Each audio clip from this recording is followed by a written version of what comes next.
একটা ছোট হিসাব দেখাই, যেখানে ক্যালকুলেটর লাগবে না, আনসার বের করা যাবে উইথিন সেকেন্ডস।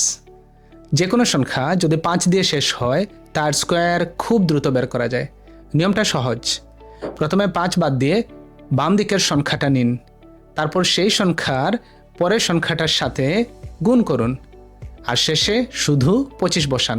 যেমন 65 এর স্কোয়ার বের করতে হলে 65 থেকে 5 বাদ দিয়ে 6, তারপরের সংখ্যা 7, তাহলে 6 গুণ 7 হয় 42, শেষে 25 বসালে হবে 4225।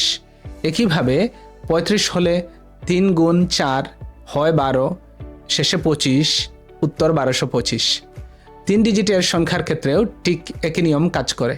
ধরুন সংখ্যাটা হলো 125, 5 বাদ দিলে থাকে 12, পরের সংখ্যা 13, 12 গুণ 13 হয় 156, শেষে 25 বসালে হয় 15425।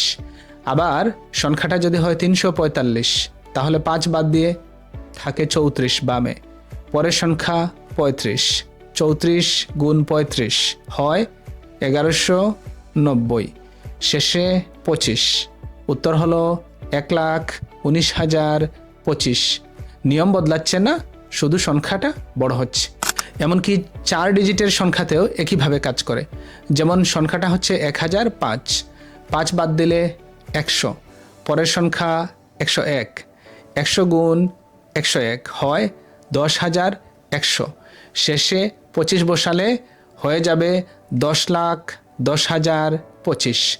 আসল কথা হলো সংখ্যা যতই বড় হোক, যদি শেষটা 5 দিয়ে হয়, শেষে সবসময় 25 ফিক্সড থাকবে এবং তখন স্কোয়ার বের করা সেকেন্ডসের মধ্যে হয়ে যাবে। তো আপনাদের জন্য একটা সংখ্যা, সেটা হচ্ছে 85। এখন 85 এর স্কোয়ার কত হয় সেটা দ্রুত বের করে ফেলুন ক্যালকুলেটর ছাড়া এবং কমেন্ট বক্সে লিখতে থাকুন।